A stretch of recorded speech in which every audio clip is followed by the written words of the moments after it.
Okay, today we're going to do something a little dangerous. We're going to explore a massive philosophical paradigm shift that might absolutely shatter everything you think you know about physical reality. We are going to deconstruct the chair you're sitting on, the room around you, and literally the very hands you're using right now in a completely different way. All right, let's jump into section 1, the illusion of matter. To really understand the solution, we have to look at the intellectual era Berkeley was actually reacting against. He published his masterpiece in 1710, right in the thick of the scientific revolution. Giants like Sir Isaac Newton and John Locke had popularized this idea that the universe was just a giant dead machine made entirely of physical matter. In this materialist view, God was basically just a cosmic clockmaker who wound up the universe and then just stepped back. Now, Berkeley, who was a deeply religious man and later became an Anglican bishop, was absolutely terrified of this. He feared that believing in dead, unfeeling physical matter would lead directly to atheism, the denial of free will, and the illusion of the human soul. So he set out to destroy the very concept of matter. To do this, Berkeley asks us to deconstruct an everyday object. I want you to imagine a fresh red apple. What actually makes up this apple? Well, it's red, it's sweet, it's crisp, and it's smooth. But really think about those qualities for a second. Color is just the way your eyes and brain process light. Sweetness requires a tongue. A crisp sound requires ears. They are all sensory experiences, which means they can only exist inside a conscious mind. Now, step by step in your head, erase the red color. Erase the sweet taste, the smell, the smooth texture, and the crunch. Once you remove all the sensory experiences from the apple, what is left? Absolutely nothing. The apple isn't some invisible physical object that happens to have these qualities. It is simply the collection of those mental qualities. Now, what's really interesting about this is how Berkeley uses this exact logic to completely demolish the philosophy of his predecessor, John Locke. See, Locke admitted that things like color and taste, what he called secondary qualities, were subjective and just lived in our minds. But Locke argued that primary qualities like shape, motion, and solidity were objective physical realities. Berkeley essentially fired back with, okay, try to visualize a shape without a color. Seriously, try it. Can you picture a 3D sphere in your mind with absolutely zero color, not even black, white, or gray?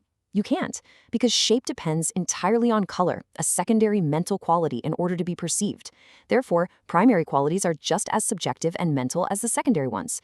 The physical boundaries of our entire world exist entirely in the mind. Moving right along to section 2, the master argument. This brings us to Berkeley's most robust defense of immaterialism.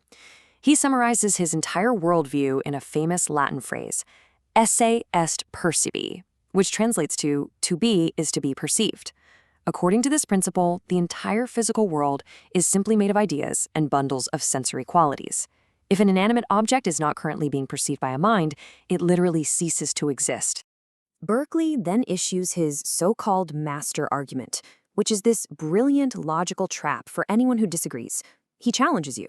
Can you imagine an object, let's say a solitary oak tree in a deep, empty forest, existing completely outside of any mind? You might jump up and say, yes, of course, I'm imagining it right now. No humans, no animals, just the tree. But Berkeley points out the fatal flaw in that. You are thinking of the tree right now.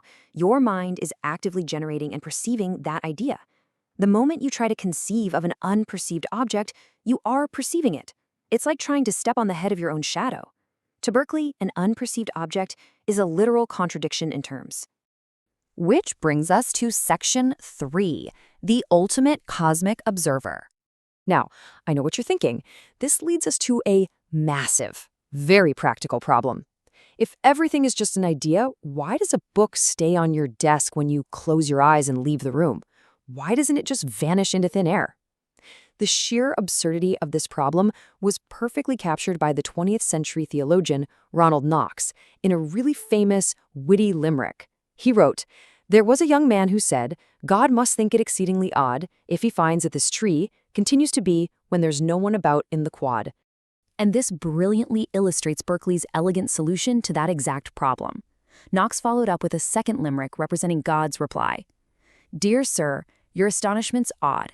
I am always about in the quad, and that's why the tree will continue to be, since observed by yours faithfully, God." You see, because our minds are finite, we don't control the vivid ideas of the real world. Berkeley argued that God acts as the ultimate cosmic broadcaster. God holds the entire template of the universe in his infinite mind, constantly projecting the universe into our finite minds. That book stays on your desk when you leave the room because God is continually perceiving it. All right, section 4, addressing the skeptics. Berkeley was a very thorough philosopher. He knew people would be shouting objections at their screens or, well, reading his book. So let's stress test his philosophy against the 3 most common objections. First, if reality is just an idea, how is it any different from a dream? Berkeley gives 3 criteria to separate them. 1, vividness. Actually, touching a real fire is intensely hot, unlike just imagining one. 2, excitation. You can't control reality. When you open your eyes, you are forced to see your room because God is projecting it. Dreams, however, are weak ideas generated by your own limited mind. And 3, coherence. Reality follows predictable rules. Apples fall down, they don't randomly turn into birds. Dreams, on the other hand, are chaotic. Reality is simply a highly ordered, involuntary stream of divine ideas. The second major objection is about science. If physical matter doesn't actually exist, is studying physics and mechanics a complete waste of time? Not at all. Berkeley saw science as the study of God's visual language. Think about the gears inside a pocket watch. We assume the gears physically cause the hands to move. Berkeley says, no, those gears are passive ideas. They have zero causal power. Instead, God reliably coordinates the visual of the gears turning with the visual of the hands moving. So the laws of physics are actually just the predictable grammar God uses to communicate with us, allowing us to safely navigate life and invent new technologies. The third big objection is about space. If everything is just in our mind, how do we perceive millions of miles of distance? In his New Theory of Vision, Berkeley points out that our retinas are just flat 2D surfaces. We don't actually see 3D distance. Have you ever noticed a newborn baby will reach for the distant moon because it looks just as close as a toy dangling in front of them? But as we crawl and eventually walk, we learn that a blurry, small shape means a long, physical walk. Over time, our minds create this learned, instant translation between the 2D shapes we see and the physical feeling of moving. So distance isn't physical space at all. It's entirely a mental association.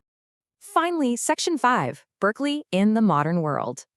Let's move to and see how this builds into something wild.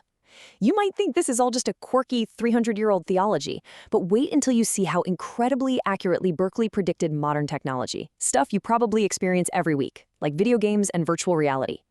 In a massive open-world game, the processor doesn't render the whole universe at once. It would completely crash. It only renders the graphics for the specific mountain your character happens to be looking at in that exact moment. The rest of the world is just abstract code sitting on the server. Berkeley's universe works exactly the same way. Our minds are the players, and God is the central server, rendering the sensory experiences only upon observation. Berkeley was essentially the very first philosopher of virtual reality. Taking it a step further, today's tech leaders and philosophers heavily champion the simulation hypothesis. This posits that our universe isn't actually made of physical atoms, but is a highly advanced simulation of digital code fed directly into our consciousness. If this hypothesis is true, George Berkeley was 100% right all along. Physical matter doesn't exist. Our reality is just information. It is a seamless translation from Berkeley's divine idealism right into modern digital idealism. So the crucial point is how this intersects with actual modern physics. According to the Copenhagen interpretation of quantum mechanics, subatomic particles exist in a fuzzy cloud of probabilities. They don't actually snap into a definite physical position until a conscious observer interacts with them. This observer effect echoes Berkeley's exact premise. As the famous British physicist Sir James Jeans wrote in 1930, the universe begins to look more like a great thought than like a great machine. At its fundamental level, reality seems to absolutely require an observer to exist. Esse est percipi. Berkeley forces us to confront the undeniable fact that everything we have ever experienced, everything we have ever known, and everything we will ever love happens entirely within the theater of our own conscious minds. He took a cold, dead, mechanical universe and totally transformed it into a living mental landscape. So I want to leave you with this final mind-bending thought. If we absolutely cannot prove that physical matter exists independently of our own perceptions, why are we so universally certain that it does? Thank you so much for joining me for this explainer. And next time you look at the world around you, remember, it might just be looking back at you. Please like and subscribe.